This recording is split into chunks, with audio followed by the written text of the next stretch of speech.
going to be good. Welcome to the Art of Relationshipping. I have a special guest to share with you today.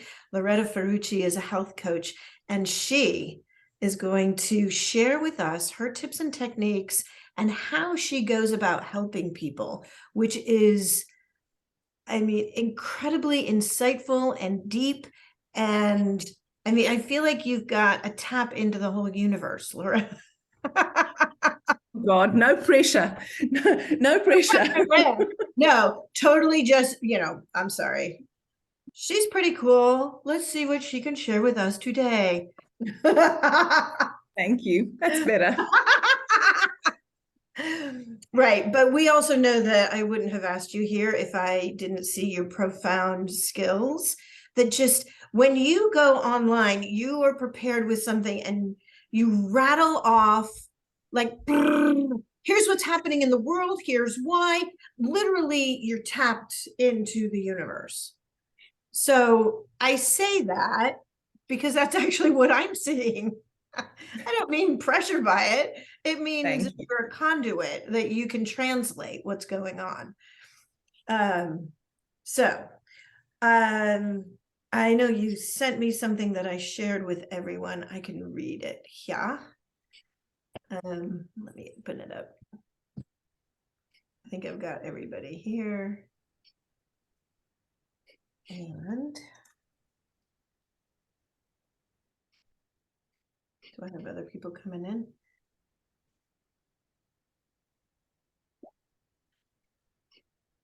Okay, so Loretta Ferucci, healer, teacher, and author of Ditch Diets for Good, a guide to body love, health, and freedom. Loretta helps people who are sick and tired of trying to punish themselves healthy, learn to nourish themselves to high vitality and vibrant health. 25 years as a registered homeopath in private practice, studying many modalities and understanding the mind-body energy connection has allowed Loretta to fuse the physical, mental, emotional, and energetic into a toolbox of practical techniques and practices that transform, heal, and empower. Loretta takes the fluff out of healing and personal development and keeps it practical and real. The body is the only part of us that is fully in the present and is the perfect tool to use to recalibrate our lives in ways that are nourishing rather than punishing. When we love and accept our bodies and have an intimate relationship with ourselves, it transforms our relationships with others and the world.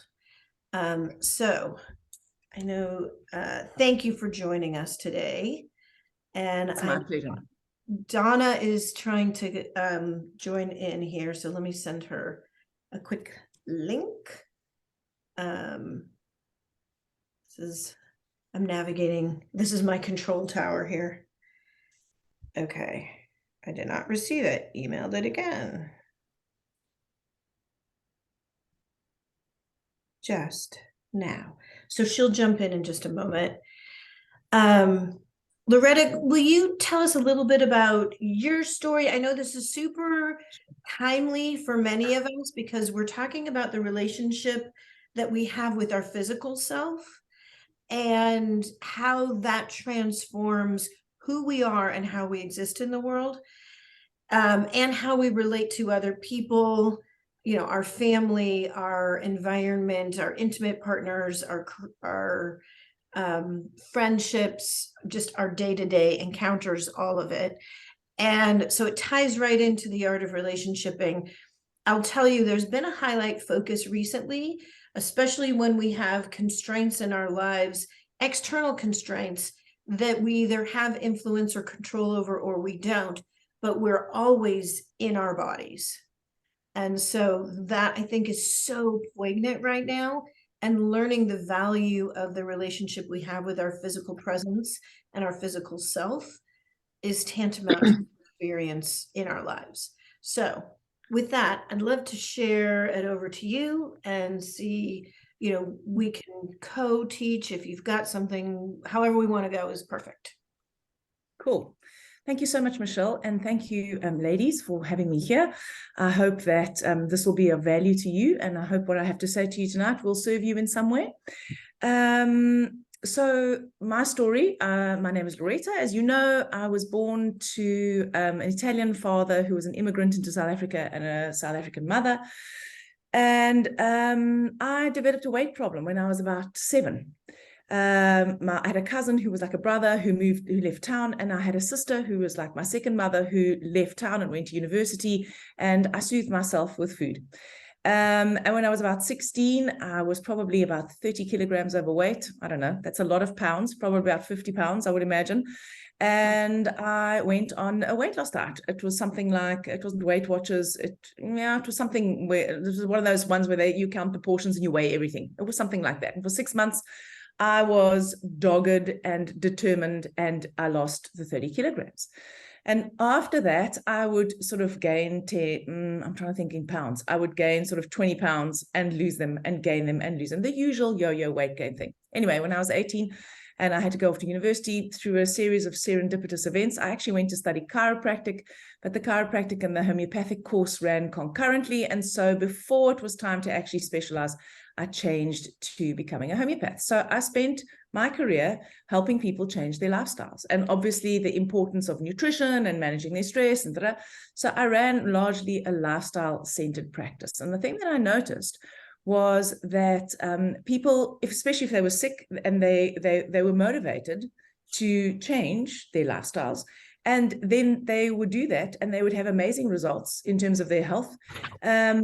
And then I'd bump into them 2 years later in the supermarket, and they'd go, oh, I really must go back on that diet you gave me because I felt so great, but actually, I just haven't had the time and I've fallen off the wagon. And it was really frustrating because I used to notice that in myself, obviously, as well. And so that sort of set me on this path of trying to find out what's the reason behind the reason. Because I have a limiting belief of not being good enough, I also carried on studying after I qualified. So I was 24 years old. I was like, what do I know? Everyone would say, oh my God, we weren't expecting you to be quite so young. It's like, well, sorry, can't help that. And I've always been fascinated with the mind-body connection. And so then started studying energy medicine and coaching and la, la, la, la, la. And eventually ended up where I am today. But when I was about 40, I decided, screw this. I'm never going on a diet again because they don't work. And I realized that my boot camp approach to my patients, because I can be quite scary. I mean, people would say, we stuck to the program because we knew we had to come back, and we were a bit terrified that we were going to have trouble if we didn't do it. And so I had a very, this is the way, the truth, and the light, guys. And you're either in or you're out. And it did work, but it didn't work in the long term. So I decided I'm going to stop doing that with myself. And fortunately for my patients, I decided to stop doing that with them as well. And that's really how this program that I developed called Whole Body Reset came about. So that's, in a nutshell, how I got to where I currently am. So as much as I'm totally into accepting and loving our bodies, I want you to know this. Your body is probably the least interesting part about you, because everything else about you is a lot more interesting than your body. And we spend a lot of time worrying about what it looks like and what its shape and what we're going to look like naked and what other people are going to think about it, blah, blah. We spend a lot of time doing that. And I just want you to know, again, it's the least interesting part about you. However, it is the vehicle through which you are living this life. And we all want to make an impact in the world, and we all want to make a difference in the world. And if you are feeling shit, that's going to be harder. If your energy's low, that's going to be more difficult. And so the value of truly understanding what your body is trying to tell you and interpreting the signals from your body is that you can create optimal health and high vitality. And for those of us who have sort of passed the 40 and some of us have passed the 50 year mark, we don't just want to get older because everyone here doesn't look a day over 40, okay? And I can only see half of us. So we're about we don't just we don't just want longevity, right? We want to be happy, healthy, dead. I want to go like sliding. I want to slide slowly and painfully into my grave, just want to go skidding in there, right?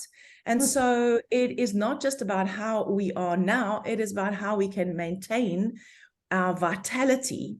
And that's going to help us, I don't know, hopefully be happy, healthy, dead, and not happy, healthy, miserable, awful, ugh, wish I could die. Okay. So the other thing I do want to tell you is that you are the most vulnerable person in your life. Now, none of this is news to you, I'm sure, but everyone else who doesn't like you can get away from you, but you can't get away from you. So Right. you are the most vulnerable person in your life, and that makes it worth cultivating a really great relationship with yourself. So, I mean, I know that you guys are all about relationships, and that's what Michelle's work is all about. And I'm sure that she talks about the relationship to yourself, which is what she said in the beginning. But it's really important that we take into account this vulnerability. And the reason why I think that this is super important is because most health programs are about punishing.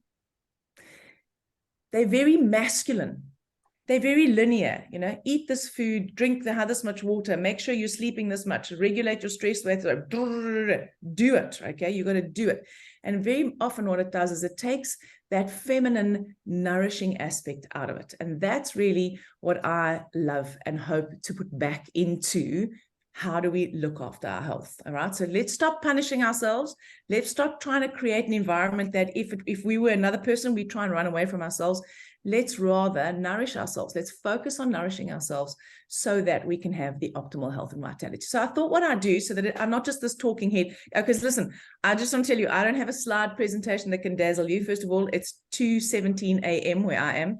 I'm not great with technology and I don't like talking with slides. So instead of me just being a talking head, I thought we would maybe do a little exercise. Okay. So this is one of the exercises that I do with my clients. I do this with my one-to-one clients as well as with the clients who join my program, Whole Body Reset. So if you're keen, what I'd like you to do is, it's 5 minutes, okay? It's really not very difficult. I'd like you to just take a seat back in your chair and just get comfortable.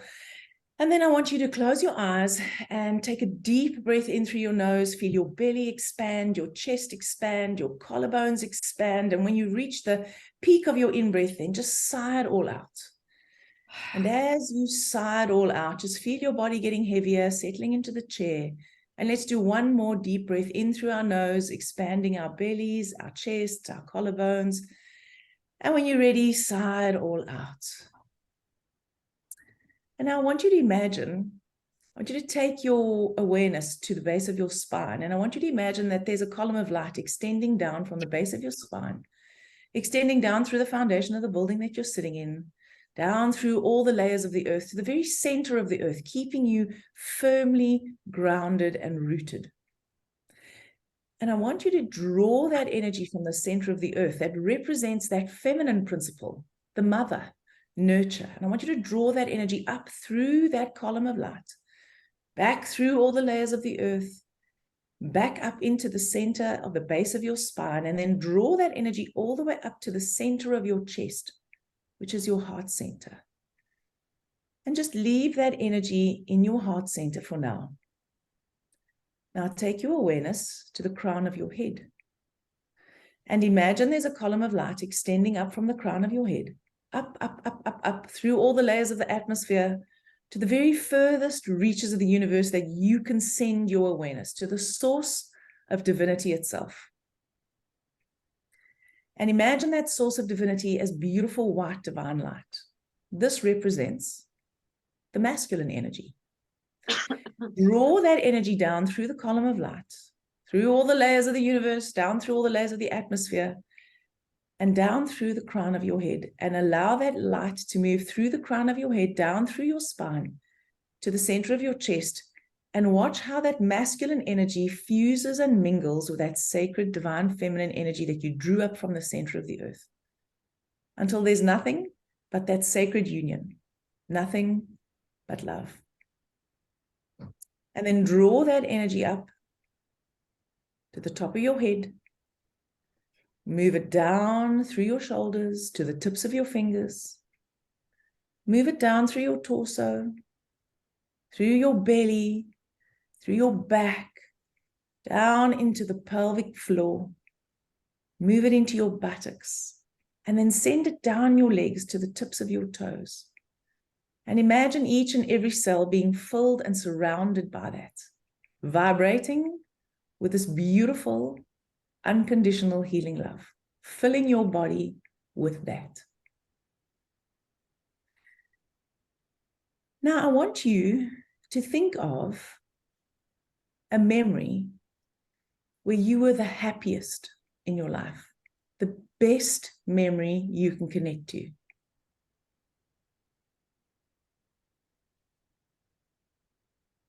And once you find that memory, I want you to truly center yourself in it. I want you to experience that memory as fully as you can. Experience that joy, experience the lightness, experience the freedom, experience the connection, whatever it was about that memory. Just immerse yourself fully in that experience.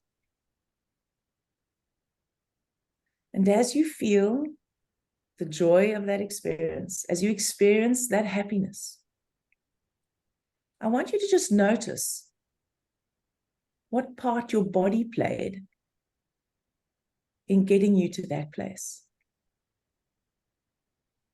And in that memory, I want you to just feel into your body. I'd like you to appreciate that without your body, and by body I include your mind and your emotions, because they all happen through the vehicle of your body. Just create an awareness of the role that your body played in that memory. Be aware of how your body allowed you to see what was happening, how it allowed you to hear what was happening, how it allowed you to touch, how it allowed you to connect, and how it actually allowed you to be there. And then just appreciate the role that your body had in getting you to that place so that you could have that peak experience. And if you can, sink deep into your body. Feel the sensations of that event.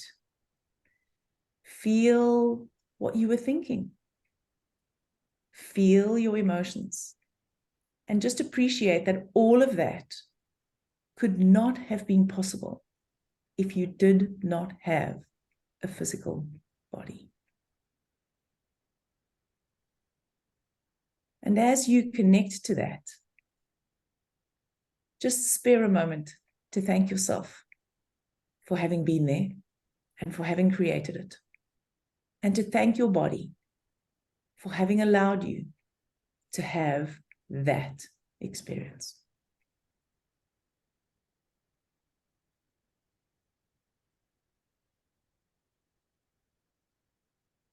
When you're ready, take a deep breath in through your nose once again.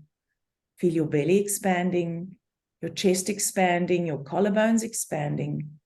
And when you're ready, exhale fully. Feel the chair supporting you. Maybe you feel your feet on the ground, keeping you stable. And when you're ready, open your eyes and come back into the room.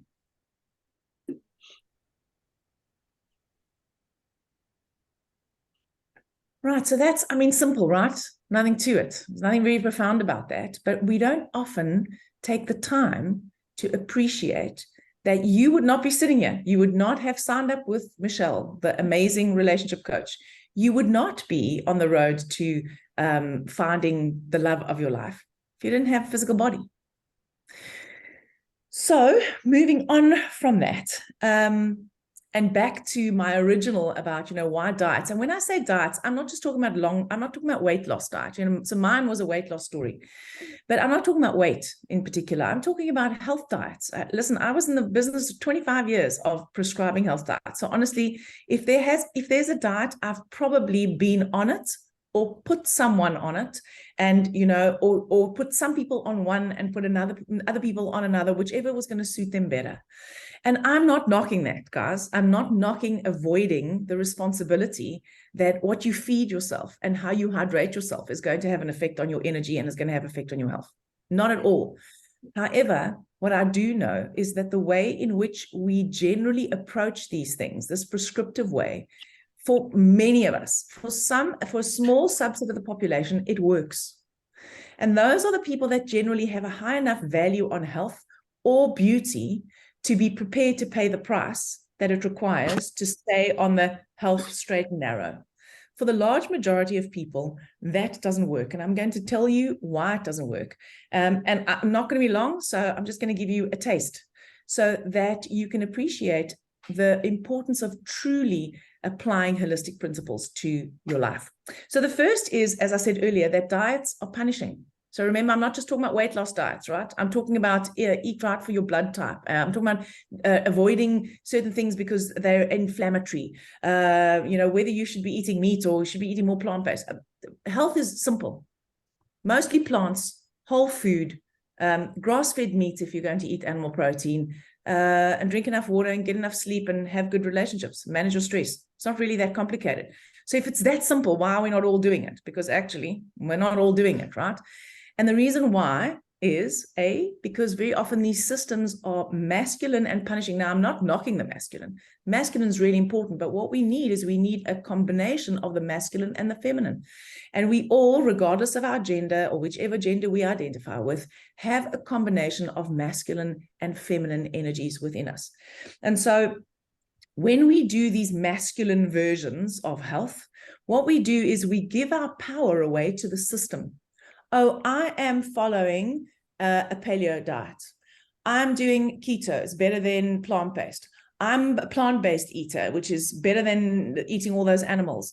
I'm eating no fats. I'm, blah, blah. So what ends up happening is it creates division and we put our power in the system. So when you don't stick to the program, you are a loser, bad, failure, and you end up just hating yourself more. So I want to just give you an idea of how the masculine and the feminine would show up in your physiology, just in terms of what you eat, for example. So what would happen is the feminine aspect of you would have a dream.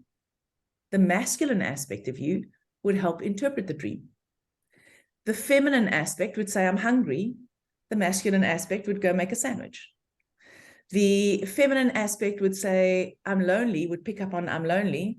The masculine aspect would help you pick up the phone to call a friend, make an arrangement to see someone or send someone an email. And that's how your masculine and your feminine work together as an amazing team to help you navigate your way through life. But what we tend to do is the feminine says, I'm hungry. The masculine says, are you really going to eat that? Have you seen the size of your ass? The feminine says, I'm lonely. The masculine says, stop being pathetic. Put on your big girl pants and move on. And so we don't stand for that outside of ourselves, because, we're strong, powerful, empowered women, but we do that inside ourselves all the time. And that's one of the reasons why these prescriptive systems of health actually don't work. So they work in the short term, don't get me wrong, but you can harness your discipline for about 6 months. The average person can be really focused and disciplined if you're only using discipline and willpower for about 6 months, and then generally fall off the wagon, which is why we keep on repeating these cycles in our lives. And this applies to being with the partner. We keep on repeating the same sort of relationship cycles. It looks like we're dating someone different every time, and actually the pattern's the same, right? It's exactly the same when it comes to health. So what happens when we are focusing on the prescription? We think we're focusing on the solution, but the truth is that when you are focused on how to fix something, you're actually focusing on the problem. And if you operate as a powerful creator, then your focus creates your reality. We can call it your intention, we can call it your whatever, your focus. Wherever you put your attention, that is what you're going to create more of. And so when we're focused on fixing, so if I think I'm fat and I need to lose weight, and I'm really concerned about my weight and how my weight makes me look and how it makes me feel, and now I'm losing the weight, I'm still focused on the weight. or the disease, whether it's a tumor or my fatigue.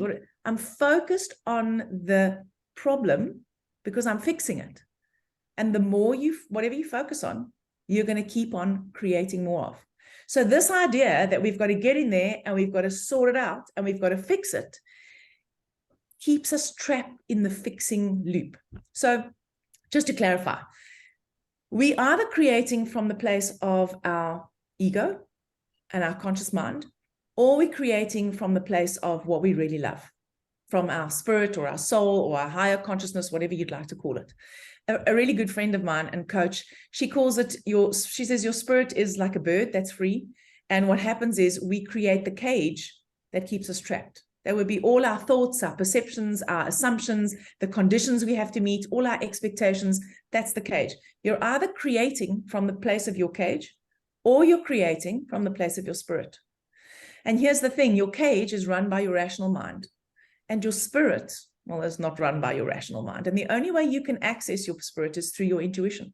You can't access it through your rational mind. So when you say you're going to lose 30 pounds and you're going to do diet X in order to lose 30 pounds, that is a goal that's set by your rational mind. So when we're focused on fixing and we're not focused on the health and the vitality that we're longing to create, people say things like it's a lifestyle. And I'm like, yeah, a lifestyle to what? Because every single diet that's ever been sold to you by the diet industry or the healthcare industry is sold as a lifestyle. If it was a lifestyle, you'd be doing it 24/7, forever. Most people can't keep that up. So you're either focusing on what you'd love, or you're focusing on what you'd like to get away from. I'd like to get rid of the extra 30 pounds, or I'd like to get rid of the tumor, or I'd like to get rid of my bad skin, or whatever it is, right? So when you are when you're focusing on what you want to get rid of or what you don't want, you're going to get more of what you're trying to get rid of and what you don't want in the long term. When you focus on what you'd love to create, well, there's a different story. Now, you might say, oh my God, Rita, that is so splitting hairs. Yes, it is splitting hairs, because the truth is that you may think you're focusing on one thing, but the chances are you're not focusing on it at all. So you can do this with health. As I said, you can do this with your relationship. You can do this with your money. You know, I have this pattern with money. I make money fairly easily. I spend it fairly easily. And I always wonder why I don't have any left over afterwards. I'm like, oh my God, right? I need to be more disciplined with money. Well, actually, I'm focusing on trying to fix my money, right? Instead of just saying, you know, I need to be focused on whatever it is that I'm going to get that money to create for me, the freedom, the ultimate, what's the end goal with the money, right? That's really what we're after. So the end goal is what you love.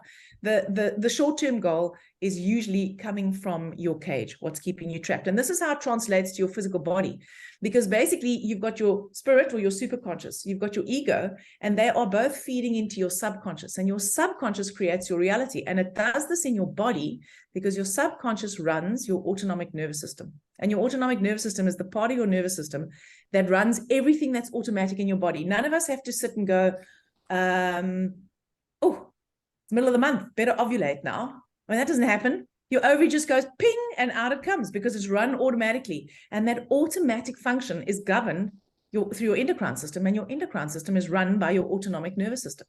And your subconscious doesn't differentiate between whether it's getting the message from your ego or whether it's getting the message from your spirit. It just responds to whatever is giving it the most information. So if your focus is on your ego, it's going to win the race, and your subconscious is going to carry that out, and it's going to turn out as looking like something in your physical body. So your physical body is the first place that you are creating from.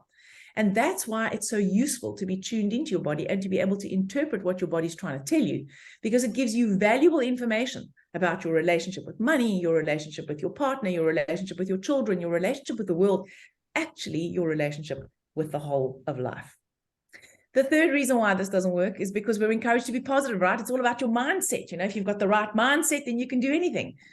Yes, you can. But if you are addicted to positivity and always having to be up and on it, then you are usually distracting or denying or suppressing your emotions.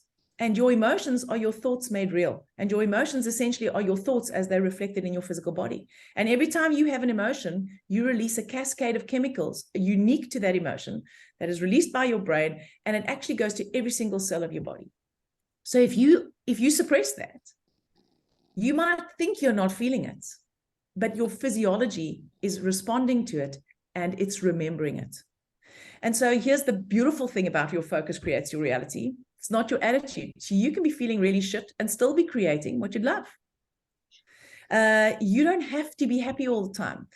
You know, think of like I don't know how the Americans say it, but we say Van Gogh. Okay, you know that very famous Dutch painter who ended up committing suicide. That guy, Van Gogh, right? Sorry, that's the American way, Van Gogh, right? So he was miserable, right? He killed himself. He was chronically depressed, but he was driven to produce beautiful things, because you know what? Your attitude doesn't inhibit your ability to create. So when we deny and suppress and avoid our emotions, what we do is they go underground. So your emotions are like children, you know what kids are like. If you take children, you lock them in a cellar for long enough, they're gonna ferment a revolt, right? Sooner or later, someone's gonna try and blow up the house. You know, when your kids are really quiet, you know there's shit going down, right? As soon as you go and that's when you find out they've emptied the flour bin all over the kitchen, or they've unraveled the whole toilet roll. Your emotions are exactly the same. You can't, you work, I don't know why I can't why do I always sabotage myself? 9 times out of 10 is because it's an emotion that's trying to get your attention. It's like a child that you've been ignoring, and the more you ignore it, the more devious it has to get about getting your attention. So feeling our feelings is essential.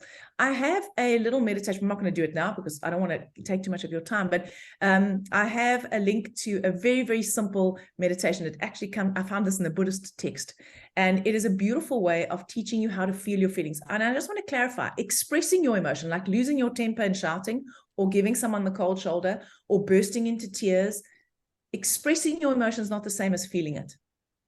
You can feel, expressing it is an attempt to actually dissipate the tension that you have of it building up in your body. And there's nothing wrong with expressing it. I'm not saying expressing it's bad, but don't think that because you are an expressive person, you are feeling your feelings fully. So I'm happy to share this with Michelle I'll send it to her in an email. Send you the link to a very, very simple meditation that you can do that can really help you get in touch with feeling your feelings, so that you can exercise the feeling your feeling muscle. Because most of us, it's an atrophied muscle. So, you know, we're not really good. It's not really working it's not working well. And the more you exercise it, the more you can actually improve the strength of your emotional muscle. Because the stronger it is, the more resilient you become. And the better we are at being able to truly feel negative. Listen, we don't have this problem with positive emotions. It's obviously with what we call negative emotions. But the more anxiety you can tolerate, the more resilient you are. The more sadness you can tolerate. If you can get comfortable with sad, if you can get comfortable with anxiety, if you can get comfortable with embarrassment, if you can get comfortable with shame, you're not going to be so terrified of something happening in your life that's going to induce that emotion. I almost said hormone. I always call emotions hormones for some other reason. It's obviously like a little switch in my brain. Okay. And the last thing is that it's really important to manage our energy. And this is one of the areas that everyone ignores. And the reason why we ignore energy is because we think it's a little bit hoo-hoo. And quite frankly, you know, I also think it's hoo-hoo. But after 27 years of doing this, I can tell you now it's really essential. So I want to just point out that none of us can see electricity. The only reason why you know that electricity is a thing is because when you turn the switch, the light bulb comes on or your computer comes on. But you cannot see electricity. And if you're anything like me, well, I don't really know how electricity works. I mean, I know it gets generated and it's like turbines and, you know, blah, blah. And then it comes along a cable. What I know is when I turn the light on, whoops, the darkness goes away. And so you have a physical body, but you have an energy body also. And you lose energy every day to your resentments, your sense of being betrayed in the past, your current stress, your boss that's working on your PIP, your employees that's working on your PIP, your team that's not making enough money, your partner that's being an ass, okay? And we almost never make any attempt to bring our energy to us. We don't make any attempt to integrate our energy. We think that because we can't see it and because we can't actually appreciate our energy body, it doesn't exist. Well, it's the same as electricity. It's working for us all the time. And the more integrated your energy is, the less scattered it is, the more energy you have so that you can shift your focus onto what you love. I just want to say one thing about connecting to what you love. I told you you can only get there through your intuition. Your intuition is the bridge to helping you connect to your spirit so that you can find out what you love. So what you think you want for your body and your health might not be what your spirit is longing to express. And so that intuition is part of the feminine principle. Nobody really teach at school. No one taught me how to access my intuition. In fact, I thought, intuition is like psychic ability. It's like you have to have a burning bush experience, or you have to be naturally gifted. Well, I'm telling you here now, you don't have to be naturally gifted. It's something we all have. Something we all have. And if you've got the right structure, you can learn to tap into that, and you can actually use that to connect to what you love.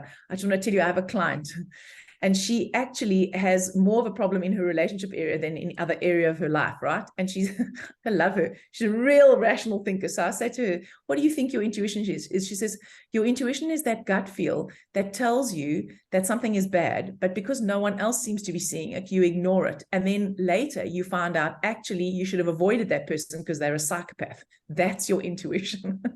So you can connect to your intuition before you have to look back in retrospect and go, oh shit, I should have really listened to my gut. So how do we manage our energy? Well, I do a therapy called Jinshin Jitsu. It's a traditional Japanese therapy, a healing art, and it has a self-help component. And if you have hands, you can do it. And so it's really, there are easy, simple techniques that you can use, easy energy hacks that you can use that actually helps you to integrate your energy so that your energy body, it's like getting the power station to generate the energy, because you have unlimited energy available to you, but not if you're continually siphoning it out of your system and not actually putting it back. And because of this energy body and our energy relationship, this is why you could be doing all the right things in terms of your health, but still not feeling amazing. And very often it's because there's a problem with your energy. So managing our energy is absolutely vital. If you want, I'll send Michelle another little link, which is I'm not going to do it now because I'm going to take too much time, but it's it's an easy energy hack that you can try for yourself. And, you can be your own testimony. You might go, oh, this is a lot of bollocks. Honestly, that Loretta woman is a nutter. Try it. Got nothing to lose. 5 minutes a day. I don't mind being a nutter. 5 minutes a day. Do it for a week. See what it does. At the very worst, it's going to stabilize your nervous system. It's going to bring those two arms of your autonomic nervous system, your sympathetic and your parasympathetic, it's going to bring them into harmony. It's going to bring that masculine and feminine aspect of your nervous system, because that's also how it's represented, into balance. It's going to balance the masculine and the feminine within you, and it's going to help you access that well of energy that you have access to. And it's going to make a difference in your life. I can guarantee it. And the exercise is called the Big Hug. It's the Jinshin Jitsu Big Hug. It's how to give yourself some ultimate energetic self-love. So I want to say, thin is not the new sexy. Strong is not the new sexy. Sexy is the new sexy. You've always had it. You will always have it. And vitality is what puts the spark in your eye, the shine in your hair, the glow in your skin, the sass in your step. Life is too short to be punishing yourself to health. And you deserve more than that. So thank you so much for your attention, ladies. I meant to only go for 30 minutes, and obviously I've now gone for much longer, but it's difficult for me to shut up. It's a big topic. So thank you for your attention. I hope this was useful to you. It's been lovely meeting you and seeing you and sharing with you. And thank you, Michelle, for inviting me. I really appreciate it. Oh, you're so amazing, Loretta. We're so happy you're here. Can anybody talk faster and put more information into a really small capsule? Sorry about the speed. Okay. It's perfect, because that's your energy. It's exciting. You keep us on the edge of our seat. You're the energetic side of you. Plus, it's the middle of the night. So for you, and you're still like, check out, even put makeup on for you guys. I hope you've noticed, eh? Yeah. A little bit of foundation and lipstick and even eyes. Guess what? You're sexy all the time, because even without makeup. Thank you. It's your confidence that comes and exudes from the inside out. So I have plenty of questions, but let's open it up to the group. Sure. If you have any questions, this is a good one. Loretta's amazing. I know there's questions coming.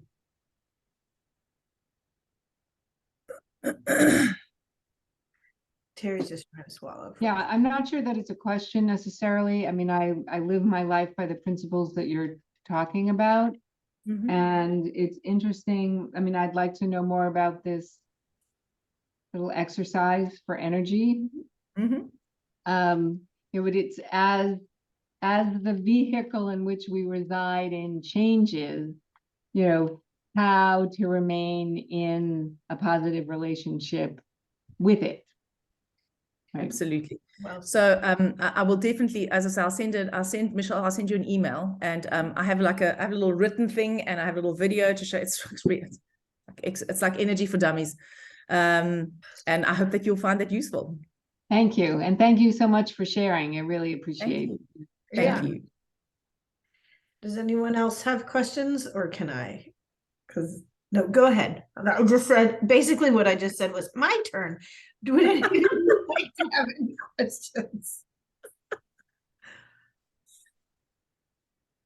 It looks like you can have your turn, Michelle. Okay.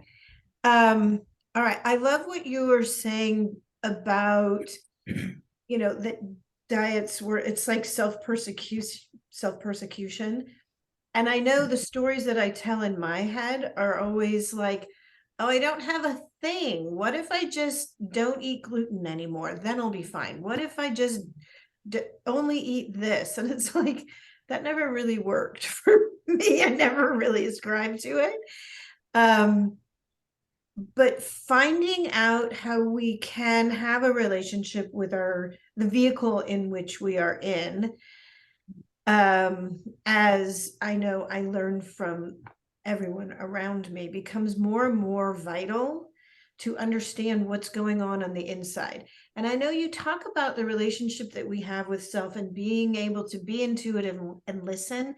Do you have any ideas or suggestions on how to really, really listen? Because I know for myself, I am trying to go internal more and go, all right, what's actually happening with my cardiovascular system? What's really happening in my digestive tract? What's really happening in here? What's really, I love that emotions are this cascade of hormones, and we feel it happening because it's like, and it explodes out, usually in tears or laughter or something. But how do we get more in touch with ourselves internally? So, I mean, there are a few ways. So, there's the intuitive eating movement, for example. So in intuitive eating, there are like 10 rules. There are 10 premises. I don't know all 10 of them. I'll be quite honest with you. Okay. Because I mean, like with all systems, there are limitations. So one of the key ways, and I call these the 5 magic moves, is the first one is, what are you focusing on? Like, why are you doing this? So let's say you're not feeling well. I mean, it's obvious that you want to feel better. Of course, it's obvious that you want to feel better. Like, so your digestive system, you have heartburn and you have bloating and, right. So you want to fix it. That's our natural tendency. So the first thing to do is to ask yourself, why do you want to feel better? Like, what is it? What's the end game? Because you've got shit to do in the world, right? In some form or another. So that's whatever that is for you, it's going to be unique for you, because that's the end game, because that's where you want to focus. So that's the first thing. So make sure that you're not focusing on, that you're recognizing what's going on, but you're not focusing on fixing. The next thing is an easiest way that you do it is to start off with something simple, like, what does hungry feel like? Most people have no idea what hungry feels like. Now you might go, listen, Loretta, hungry is not my problem. So this is just a gateway, right? So what does hungry really feel like? So what I used to say to my clients is, have dinner the night before, and then don't eat tomorrow until you are 100% sure that you're getting a signal from your stomach. Not, I think I should be eating, or, oh my God, I really feel like pizza. Like, we all know what hungry feels like. So sometimes you just got to starve yourself for a little bit so that you can connect to hungry. So the reason why you want to know the difference between stomach hunger and heart hunger, for example, is because stomach hunger is the only one that you can feed with food. Any of the other hungers, like I'm bored, I'm tired, I'm frustrated, I'm lonely, I feel unlovable, those you can't feed with food. You can soothe them with food, but you can't feed them with food. So when you can be really clear about what hungry feels like, you start becoming more sensitive about what everything else feels like in your physiology. So hungry, eating is something everyone does every day. So hungry is an easy cue to get hold of, okay?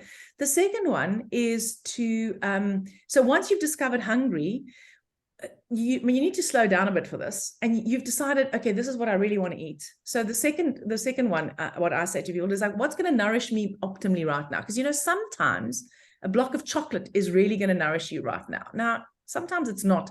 In my experience, when you're physically hungry, if it's real hunger, it's usually for food. Now, you know, food has no morality. I mean, this was a difficult one for me, you know, because I've thought that food always has morality. I mean, there's good food and there's bad food. You shouldn't be eating the bad food. You should only be eating the good food. Can you hear how prescriptive and boot camp and like the army that is? Okay. So remember, food has no morality. Just remind yourself, if you want to eat the donut, by all means, eat the donut. But do this 35 to 45 minutes later. Just check in. How are you feeling emotionally? What are you thinking? Like, how much are you hating yourself because you ate the donut? And what does your body feel like? Like, you know, do you have heartburn, a reflux? Are you farting? Did it make you constipated the next day? So you got to just check in with, how does it make you feel? Because when you do that, you start becoming sensitive about, are you really hungry, and what are you hungry for? And what is going to nourish you optimally? So maybe you'll discover that it's, you know, it's not really food that's going to nourish you optimally. What's going to nourish you optimally is a hug. Now, you might not have someone who can hug you right there and then, but that's why you're going to have the Jinshinjutsu big hug, which I'm going to send you, okay? Because you can just give yourself that hug, and in the same time, you can stabilize your energy. And those two things, actually, I mean, there are more, but those two things really help you to cue into your physiology. So if you know why you want to be healthy, so I just want to be quite clear. So you know what, let's just use weight, because it's an easy one. Like, I want to lose 10 pounds because I want to be confident. Confidence, not your end game. Like, what is it that you're going to do? So what you'd love is your end game. So like, I would love to lose 10 pounds, not any more than I would love to be vital and energetic, so that I can get up at 2 a.m. in the morning and speak to lovely women like you. That's actually my end game, to tell you the truth. It's not about the 10 pounds. It's about, what is it that I would love to create in the world? So you need to get a little bit quiet in order to do that.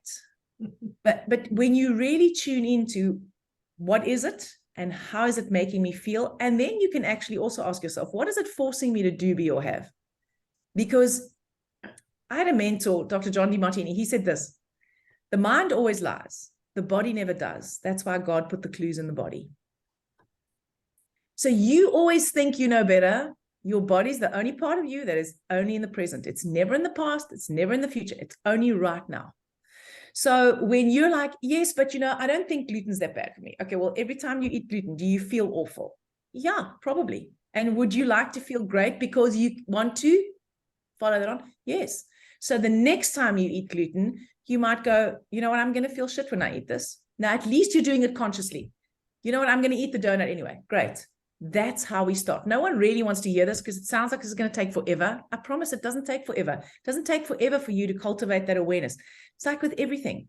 If it's worth doing properly. And if you want big gains, you have to be prepared to pay the price. I don't know if I answered that question. I hope so. Mm-hmm.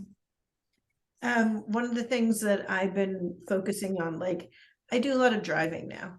And it's like, it's easier to drive and just, you know, like eat without thinking about it. And so what I've decided to do to add to that is, what other sense can I stimulate aside from taste and the experience of chomping?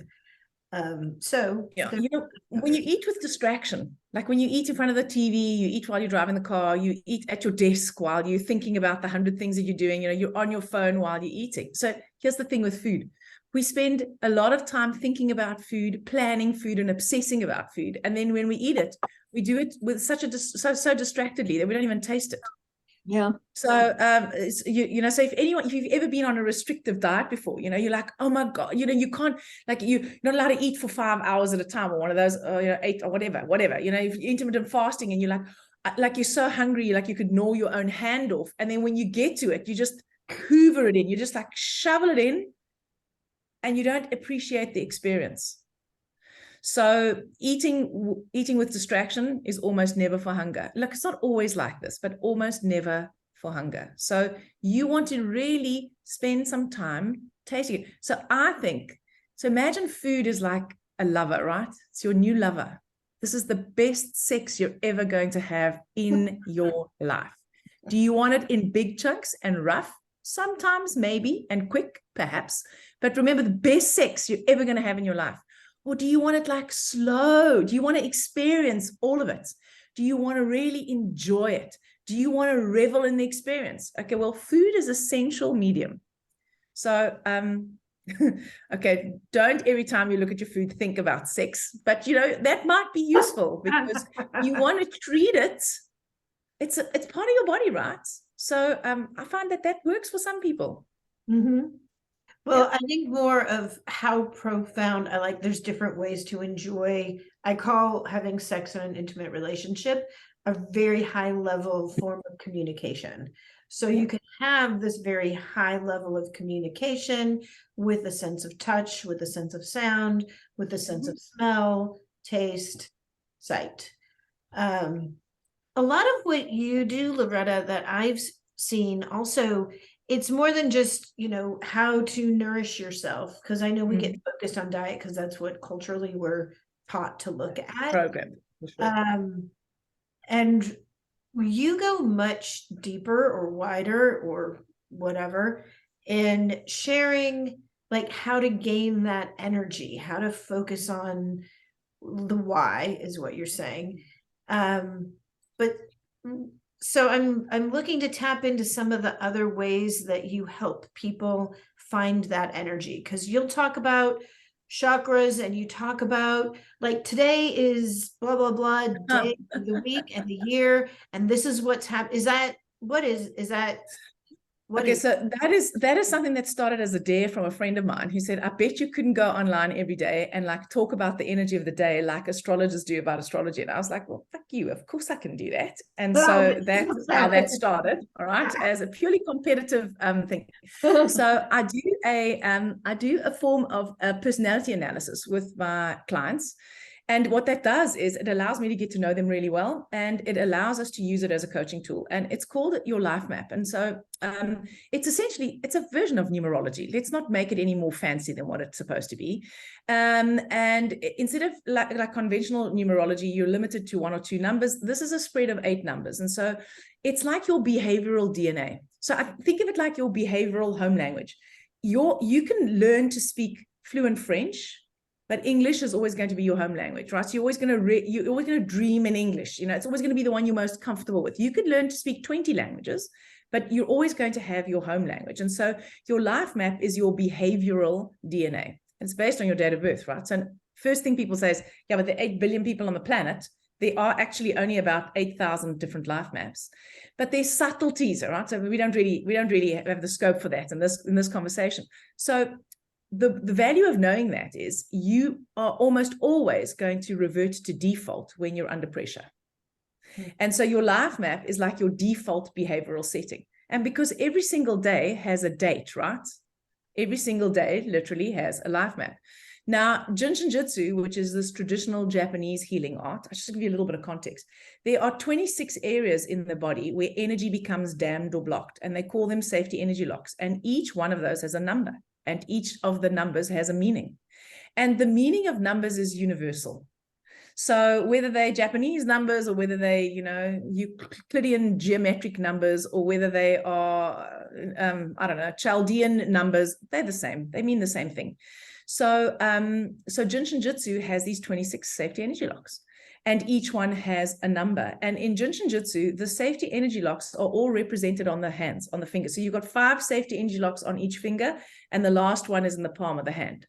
So what I do is I tell people about the energy of the day. So let's just say today is the 21st, okay?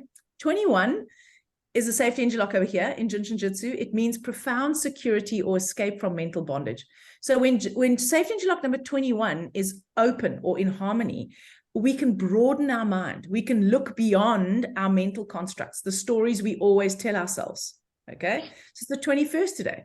21 is a 3. So I always start off by telling you what the day means in terms of Jin Shin Jyutsu. And then there's a finger, obviously, that safety energy lock is on. So safety energy lock number 21, for example, is on your thumb. Your thumb governs the health of your stomach and spleen organ function energy. Your stomach is the thinker.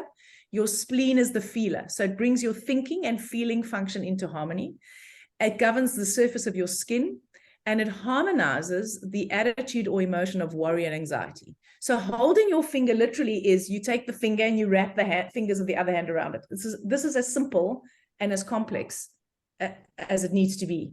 You don't have to know what you're doing. You just have to hold the finger.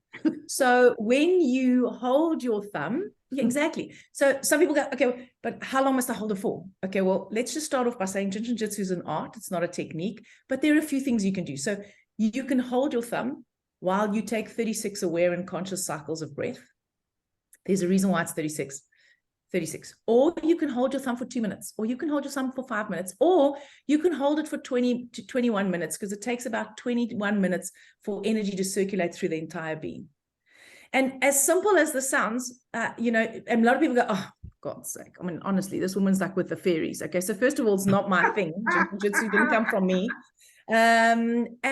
So be your own testimony. Hold your fingers. I can't tell you how many people I have on my social media page that hold their fingers every day, and they go, I watch to see which finger I need to hold today. So every finger harmonizes a different attitude or emotion. If you want to, I'll send you the finger chart. I'll send you the hand chart as well. I must just remember what I'm going to send you the link to.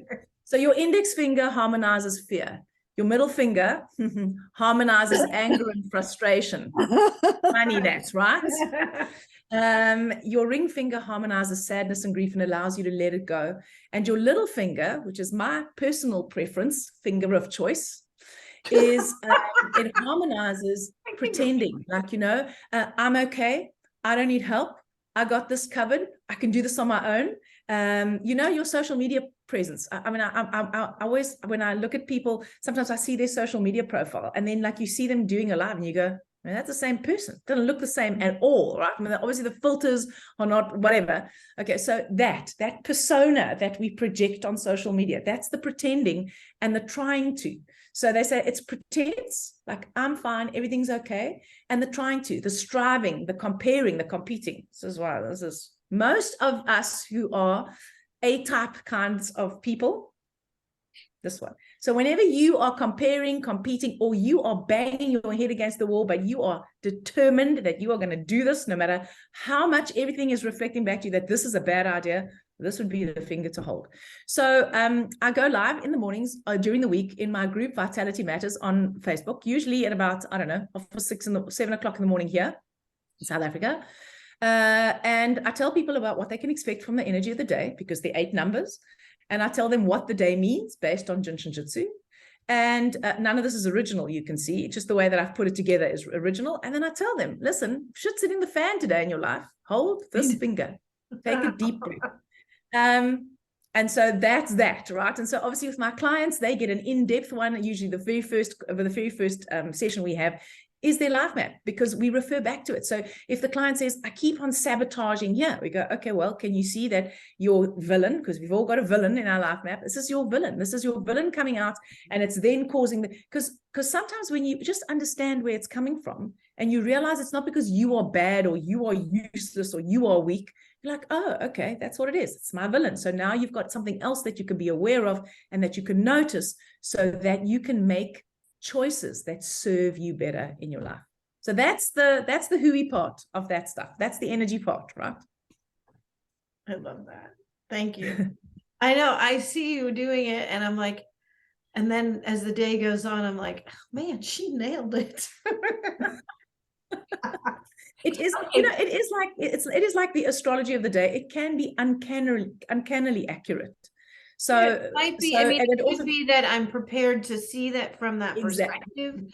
Right, because you've had it programmed, right? Right. But I also kind of, while you were saying that, I'm like, what happens when we're holding hands with someone we love and cherish? So it's interesting, because safety energy lock number 26, right, which is the one in the palm of your hand. Safety energy lock number 26 means total and complete. That which was, that which is, and that which always will be. That's why this gesture is universal. In the West, Christians pray like this. In the East, this is, namaste, that part of me that is beyond my body and my mind recognizes that part of you that is eternal. And the reason that's why that's one of the reasons I would imagine we instinctively put our palms together and our fingers together, because when we're doing that, we're actually all safety energy locks and we're harmonizing that. And safety energy lock number 26, that which was, and always will be, is what connects us to the source of who we are. So, if you're a spiritual or religious person, it literally connects you to your soul. It connects you to source energy. So when you are holding hands with someone else, and this is going to sound so cheesy, your soul and their soul are connecting. Nice. How cute. I've never thought of it that way. Thank you, Michelle. It was a setup. I knew that you were going to go there. That is lovely, isn't it? Yes. So hold hands more. Yeah, Unless you're pissed off, then hold your middle finger before you hold hands. If you're ever in a disagreement with someone you care about, grab them for first some odd middle minute. finger. Yeah. Yeah. And when you calm down, then hold hands. It's like, I'm not letting go until we resolve this all the way. It's actually good. Actually, what you could do is you could hold one another's middle fingers. So like you hold that's theirs what I'm and have saying. them hold yours, right? So you're still connecting, but you're actually harmonizing that attitude. You close your eyes, take 36 breaths. You can just take 9. Take 9 cycles of breath. Everyone will calm down. We'll have a little bit more perspective, and then maybe we can actually connect again. So, we can all get out of our 3-year-olds and step into our adults, and then we can connect. I think we would become 3-year-olds if that's what happened, because my boyfriend would be like, "What are you doing?" I'm not. At least you'd have a good laugh. You'd have a good laugh, right? That's what I'm saying. It would be like, okay, well, it would certainly dissipate any conflict. That's for sure. That's awesome. All right. Now, do any of you have any other questions? Loretta, how can we connect with you if somebody would like to? You can email me directly. Michelle has my email address. So I'll send you those details. You can connect with me on Facebook. That's the platform. That's a social media platform that I'm most active on. You can join my mailing list. I send a mail out every week. So I go live every week in my group. That's where my free kind of training stuff happens. I'm pretty consistent about live every single week on some sort of stuff. So today's was intuition. And what I do is I post that live. It's usually half an hour. Today's was a little bit longer, but usually it's less than half an hour. And I pin it to the top of the page. So once you go into that group, it's one of the featured posts, right? It becomes the latest featured post. So my group is called Vitality Matters. So you can friend me on Facebook. You don't have to friend me. You can just join my group. I'll send those links to Michelle. You can email me. Awesome. In one of those ways. If Loretta and I are chatting with one another, and she'll be like cooking the most amazing meal, like the thing that you'd sit down and go, oh man, that's so delicious and nourishing and healthy. And sometimes when I'm cooking, I'm like, does this look like a Loretta meal? I don't know if you know that. I do that. No, not really. Like, so remember, it's like food you're preparing. Yeah, food is like sex, right? You don't want to have sex with like gross, unappetizing, doesn't smell good and taste good and look good. You want to have sex with amazeballs. So yeah, you've got a lot of fans here on that one for sure. On all of them. Thank you. Thank you. Anything else for Loretta? Thank you so much. It's helpful to, I'm by lifestyle and profession, an encore profession. I'm a yoga therapist, and I'm diving deep into yogic philosophy and Ayurvedic. And I'm really, I've already friended you and joined your group because I'm really, thank you, Terry. In following some of how you utilize and put together, all of this information. It's always fascinating to me. Thank you. Different tools. Yeah, good hands-on stuff. Mm-hmm. All right, Loretta, do you have any questions for us or for me? Switch. No, it's 3:09. No. Yeah, she probably wants to go to bed. You're gonna go to bed looking that good. You know, my wake up time is 4:30, so I've got an hour and 15 minutes to wake sleep up now. time is 4:30. Whatever she's doing, there's a lot of more energy than I have. Yeah, no one else has to wake up at 4:30. I usually go to bed at 9:30. Having said that, hey, so Okay. yeah. Still, woo, good for you. All right, thank you so much. I'm gonna wish you some really good rest. Yeah, this also.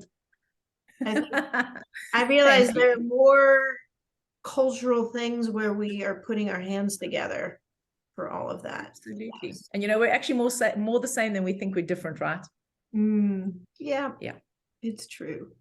Thank you so much for joining us. Thank you. Thank you, lovely ladies. It was lovely meeting you and seeing you. And Michelle, I will see you in your inbox, and I will send you that email. Well, as in, like, I'll send you a message. I'll see you. I'm like, can you I'll see see you. I'm going to I send told you you the she email. was in the universe. I'll send you the email with the links. And I hope that you find it useful, ladies. And I hope that it helps you to reconnect to yourself, to connect to yourself more deeply, because you are not only the most vulnerable, but you are the most special person in your life. Thank you. Thank you, Loretta. You're welcome. Thank you so much. You're welcome to stay, but you're also welcome to, take your. Sorry, I don't mean to be rude, ladies, but I'm out of here. I'm going to take this makeup off and I'm going to hit the sack. Yeah. Thanks for looking so good and sharing all of this with us. Thank you. It was All lovely. right. Thank you. Bye. Bye. All right. Who has questions for me today?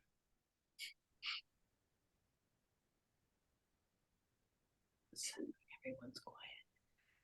Alex is 2 thumbs up. All right. You want me to play a game with you? Wait. What game? Well, the game that I've been playing with people this week, I think I might change one of the words because I liked a word that Loretta used. The game is victim, hero. I've been saying persecutor, but I like villain better, or observer. And what I've been doing with this game is just when your thoughts are telling you a story, or when you say something, pause and freeze and go, what was that sentence? And in that sentence, who am I? Am I the victim, the hero, the villain, or the observer? So I think villain's a better word than persecutor. Yes. Yeah. Okay, thank you. And then if you can, in that sentence or in that thought in your head, how do you transform, if it was a victim statement, like I'm trying to come up, I had some up here. I'm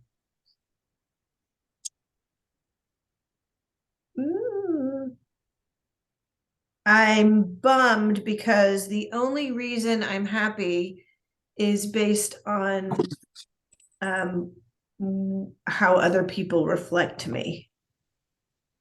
And that to me feels like a victim statement. Like, Right.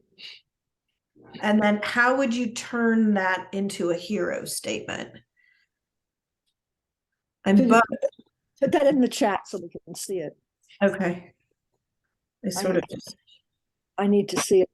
Yeah. Okay. So I am bummed because I'm only happy based on what other people think of me.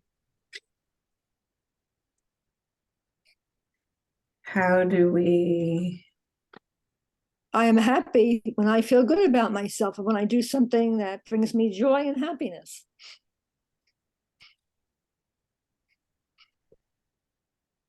Awesome. So I am happy when I do things that bring me joy and happiness. Thank you. Can anyone else come up with one?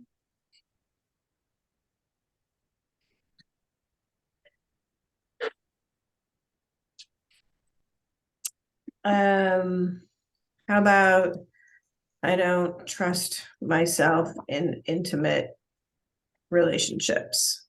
What am I?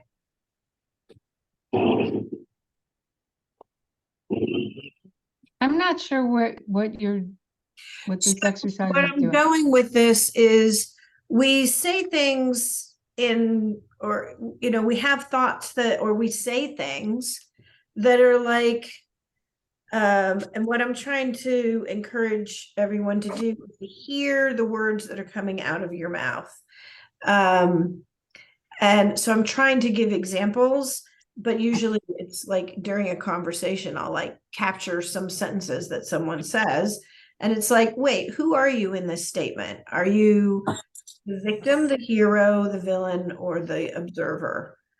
And like a hero statement would be, I feel empowered. I felt empowered on that date.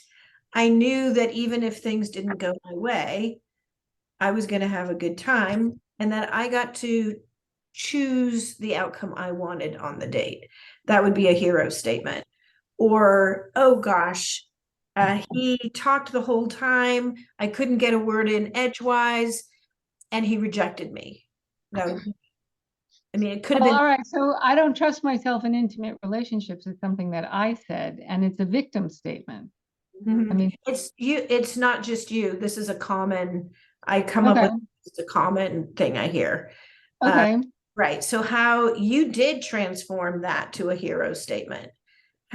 What was the hero statement version of that?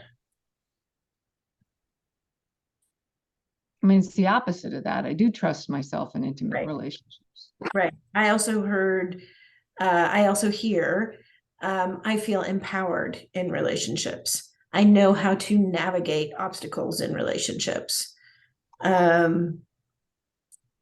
What about, I'm listening. oh, that's fine.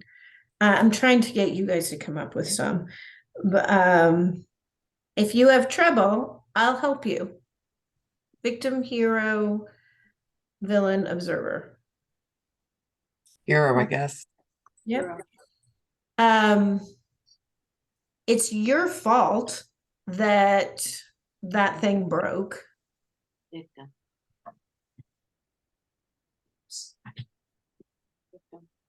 Yep. Victim or even villain. If you're pushing blame on someone else. Not like 10 more minutes. The keys are in the drawer. That's observer. Yep. I got my work done.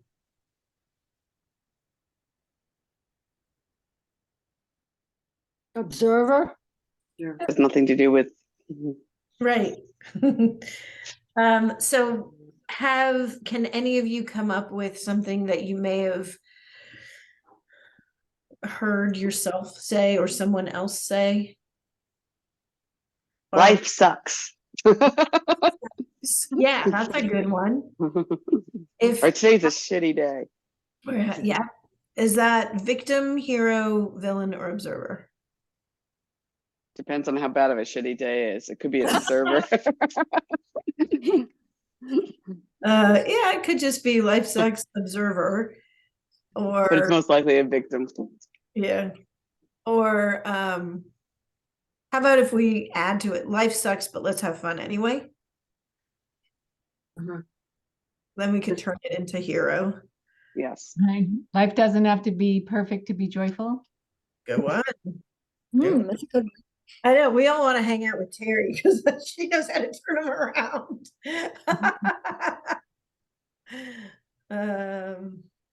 I've had a lot of practice, baby. A lot of practice turning it around. Woo! What is Izzy was like to the left, to the left. Make a left, make a left. Mhm. We're now teaching her how to go through a new doggy door, which is 3 doors, not just one. It's hysterical. So there's like what's it called, a mud room? Yeah, well, I mean, because it goes through the wall of the house and not through a door, so it has, flaps on either side and one in the middle. So she's not quite without help doing it yet.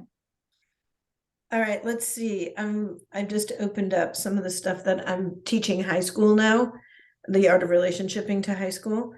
My parents say I'm being nicer to my siblings. Oh. Observer, And to them, hero. So yeah, the parents are the heroes too. I'm noticing, I see. Um, I interpreted that totally differently. You so- know, I want to hear how you interpreted that, because I think that could have been a villain statement. Yeah, I mean, I thought it meant that the kid was treating the siblings better than they were treating the parents or something like that. That's where I went.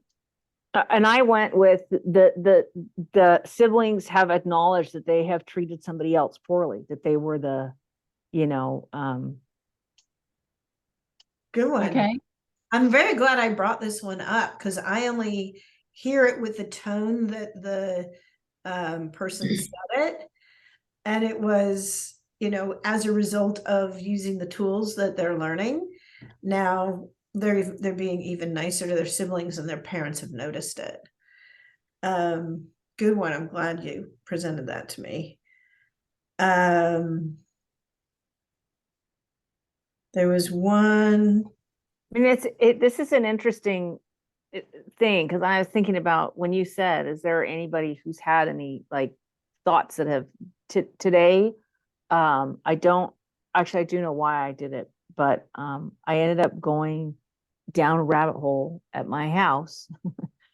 I had to go find a particular piece of information that required me to look at the papers that I have still for my divorce. And I found all these notes. There's a great song by Randy Travis called Digging Up Bones, and that's exactly what I felt like I was doing, exhuming things that are better left undone, and and I thought to myself, a couple of things. I mean, I thought, we were talking, victim, hero, villain, it was all those things. And like, kind of at first I was feeling like, God, that really sucks that my marriage ended, and then I'm looking at other pieces of it, like I feel like a victim. And then there's other pieces of it where I'm like, yeah, you know what? I'm done. I am done here. I'm finished with this. Get out of my life, where I'm like more like the villain. And then it's just, it was just very interesting to kind of go down that rabbit hole, and all because you guys are going to laugh. So I am like the cobbler's children with no shoes. Okay. So I am like a really good estate planner. I make sure everyone's stuff is in order and all this stuff.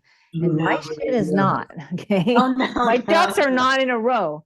And I'm going on a trip for 2 weeks. I'm going to be gone. I'm leaving on Friday. And so you can just imagine right now I'm sitting there going, I think I should get some of these ducks in a fucking row, because if I don't get these ducks in a row and if something happens to me, everybody's totally fucked and it's not me, and and so here I am, like working on my trust and getting my powers of attorney, and I should update my beneficiary designation. I need to update the beneficiaries of my life insurance because it's still my ex-husband and it's a big policy. And I'm like, he gets some of it because we agreed to that in the divorce. But my kids should get the rest of it. Like, what am I giving him twice as much money as he's supposed to get, from me? And You're laughing that going on a trip, which is supposedly be fun, triggered this in you. Says, yeah. It's very, I mean, I actually do this every time before I go away where I'm supposed to go and have fun. And I think about, what if the plane goes down? What if something happens to me? What if, all these things? And this time, it's like, here I am, I'm in a new relationship with somebody. And I think to myself, if something happened to him, I do not know how to get in touch with any of his kids. If something happened to me, he doesn't know he knows how to get in touch with my kids, I think, like through Facebook Messenger, but he doesn't have phone numbers. He doesn't know how to get in touch with my sister. He knows her first name, not her last name. I mean, it's like, just sort of some basic stuff like that, where I'm like, I gotta fix some of this stuff. And of course, what's my trigger is I'm going out of town, and I mean, I could do it, but I got a shit ton of other things I got to do before I have to go too. And I'm just like, I don't know. It's just, but anyway, so I went down that rabbit hole, and I felt all those that, Mhm. victim, hero, observer, villain. So it's just interesting, and sometimes I think that the part of it is really just kind of recognizing who you are in the story, Exactly. like looking at it, not necessarily at this point for me, it's not about like transforming, my who I am or whatever, because like I've been through that, right? And it's a good exercise though to kind of look at myself and see, what was I in there? Was I because I do know in certain circumstances I was the villain, and that is the thing that nobody ever wants to cop to. Nobody ever wants to say I was the bad actor in this, set of circumstances. But there were things I did, when I look back at my marriage and the way that I behaved and what I was responsible for in the breakdown of it, yeah, I played a role. Right. Mhm. Well, I was not always the victim.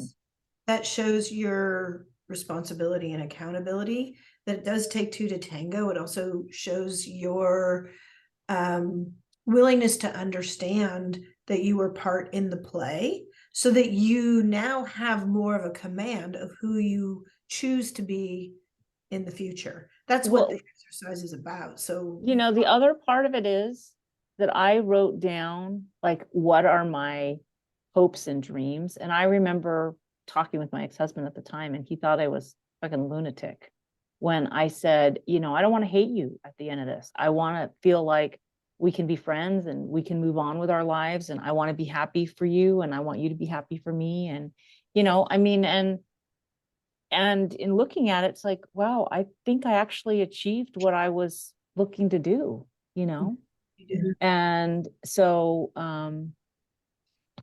kudos to me, Oh. I guess, but Yeah, kudos to you is right, because understanding the relationship as it was, disentangling it to a point and putting the end goal in the process so that you know where you wanted to get to, means that you were going to keep working until you got to that point, which now allows you to be calm rather than the trigger file. Is what I love that.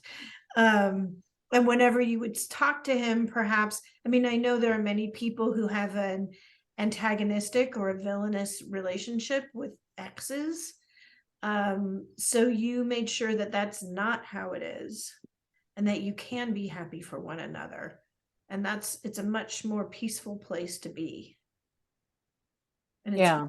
it's easier to love the relationship as it was, understanding it was what it was. That's so true. I mean, it is definitely makes it easier to see the good in what was there and not look at all the horrible stuff, and to acknowledge that, it wasn't always shit, and it's interesting because I found some things that I wrote about just, if we could do this differently, we would. We just don't know how to love each other. We can't give each other what we need, and so that was partly observer, and I think observer primarily. It wasn't hero, it wasn't victim, it was a realistic statement of what was going on. But anyway. Nice. That was good. Thank you. And that's just it. The game is really designed for you to be aware of where Mhm. you're positioning yourself in relationships, and you were able to identify that you were playing each role. And we play each role. So this goes to the anatomy of emotions.org, the really understanding that your emotions are a GPS and they are a guide, just like Loretta said, to invite them in to inform you, what is this emotion here to tell me? And I think Loretta was saying it's easier to feel happy and joyful and the positive ones, but to actually invite sad in and as a, what is this feeling? And what are you informing me of? Because it is how we take in information in the world. And what I loved that she also added to that, the way she said it, that emotions will inspire a cascade of hormones. And it's like, whew, that's so true. So that if you have influence over that, feel all the feels all the way through and decide who you want to be in the outcome. It gives you intention and influence over who you are in the world and how you want to be without getting stuck behind the bars of not knowing what those emotions are doing, which might keep you repeating something, a behavior or a negative relationship, event or challenge or whatever, that isn't something that you want. So it's a way to break through it. Bravo. Good job with the game. And for giving me interpretation of what I thought was obviously a big win. Because without the intonation, it can be read differently. All right. Any other questions for me tonight? Okay. I get to see everyone, I think, pretty much tomorrow. Right.